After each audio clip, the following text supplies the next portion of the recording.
Hey guys, I'm Dylan O'Brien. I'm Kai Scodelario. And I'm Poulter. And go check out Maze Runner September 19th. Cool. Unless you don't want to. For this movie, it was interesting to me because, Will, you kind of felt like you were sort of the bad guy, but not really the bad guy. Did you see yourself as kind of the bad guy here, or just kind of a kid who was afraid?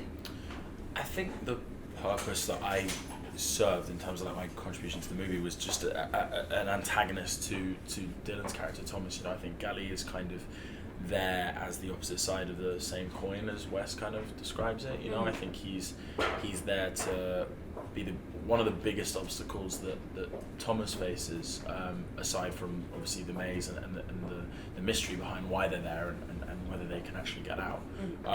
He is kind of this guy who constantly puts up barriers, and that's for a number of reasons. One, Gally isn't as brave as Thomas, and doesn't have that kind of survival instinct quite that Thomas has. He's something of a coward at times. Two, he has a kind of pride issue, and I think a few problems with the hierarchy and the structure of the Glade, and a kind of newbie coming in and shaking things up in the way that he does. So I think that kind of manifests itself as just like him being a little bit harsh and heavy-handed and not very likable, but not so much a villain. I think at the heart of what James writes about is the idea that humans are innately good and no one is naturally villainous or bad. I think Gally's ultimately a good person. Sure. At the end of the day, he's just an ordinary kid who's just putting up this kind of tough guy act, and you see towards the end of the film that kind of unravels a little bit.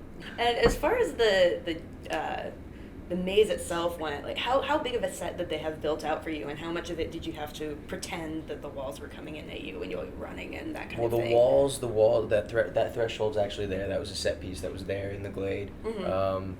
And then when we went in and did the stage work for the maze, it was like they had a piece of it that would like be interchangeable, and they would like move the walls in different directions and cheat it in sort of different ways, so we could get little pieces like in there and always make it look different. The big stuff though is all VFX. When the maze is changing and we're running through and it's like all that stuff. Yeah.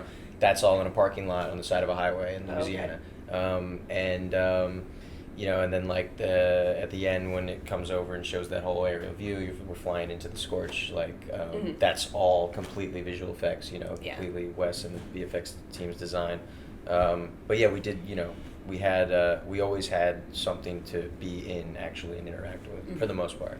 So how many miles would you say that you ran a day? That would be interesting. I should have worn like a little ankle thing that or something. great. It's got to be over 100. Yeah. And it was a lot. It was a lot every day. For sure. And when the grievers were chasing you, did they have like someone in a scary suit following you, or was it you having to react? Well, a lot of the times it just depended.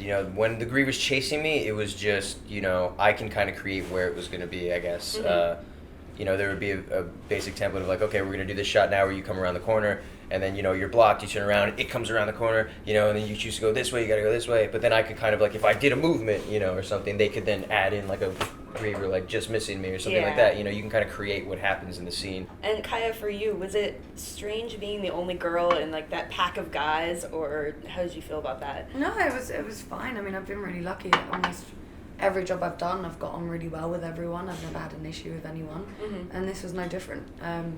It was just like any other job. I mean, family-wise, it's probably the biggest connection I've got to a group of people, and I think that that's nothing to do with sex or race or age or size or anything. That's just because we all really liked each other and we just had a really wonderful time. I just know that the next job's going to be so shit now.